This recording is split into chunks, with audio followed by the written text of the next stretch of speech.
Good evening. আজ আমি তোমাদের সামনে যে মাদ্রাসার গ্রুপ সি আর গ্রুপ ডি পরীক্ষা আসছে তার জন্য ক্লাস নিয়ে এসেছি। তো প্রতিদিন সন্ধেবেলায় তোমরা একটি করে ক্লাস পাবে।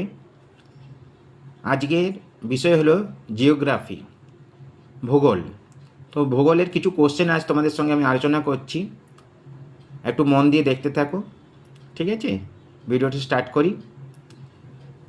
অলকানন্দা ও মন্দাকিনী নদীর মিলনস্থলকে কি বলা হয়?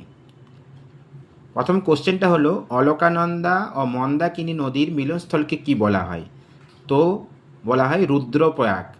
তারপরে আমি ওখানে কিছু তথ্য তোমাদের সামনে তুলে ধরছি। তাহলে দেবপ্রয়াগ কোন নদীর মিলিত অংশ? দেবপ্রয়াগ হলো ভাগীরথী और অলকানন্দা। रुद्रप्रयाग ना मंदाकिनी और अलकानंदा।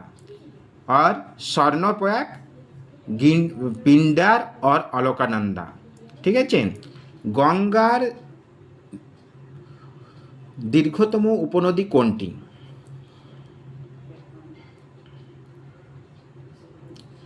गंगार दीर्घतम उपनदी कोनटी? तो कि आंसर হবে যমুনা। আর যমুনাটি কোথা থেকে উৎপন্ন হয়েছে? না, এটি যমুনোত্রী হিমবাহের বাঁদর শৃঙ্গ থেকে উৎপন্ন হয়েছে। এটি উত্তরপ্রদেশের প্রয়াগরাজে এলাহাবাদে গঙ্গার সঙ্গে মিলিত হয়েছে। চম্বল, বেতোয়া এবং কেন হলো যমুনার প্রধান উপনদী। তারপরে কোশ্চেনে আসছি, গঙ্গার একমাত্র দক্ষিণ বাহিনী উপনদী কোনটি যা সরাসরি মালভূমি থেকে এসে মিশেছে? তো গঙ্গার একমাত্র দক্ষিণ বাহিনী উপনদী হলো সোন নদী। এটি মধ্যপ্রদেশের অমরকণ্টক শৃঙ্গ থেকে উৎপন্ন হয়েছে।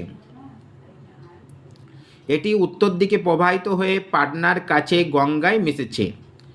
অমরকণ্টক থেকে নর্মদা নদীও উৎপন্ন হয়েছে বিপরীত দিকে। বিহারের দুঃখ কোন নদীকে বলা হয়? বিহারের দুঃখ বলা হয় কোশি নদীকে।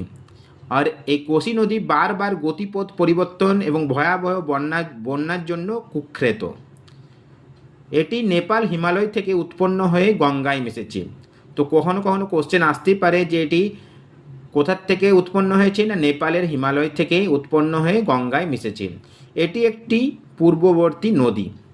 তো আমি যে কোশ্চেনটা বলছি তার ডিটেলস ইনফরমেশন তোমাদের সামনে আমি তুলে ধরছি। গঙ্গা নদী বাংলাদেশে কী নামে পরিচিত? তো গঙ্গা নদী বাংলাদেশে পদ্মা নামে পরিচিত। পশ্চিমবঙ্গে মুর্শিদাবাদের ধুলিয়ানের কাছে গঙ্গা দুটি শাখায় ভাগ করেছে। একটি শাখা হলো ভাগীরথী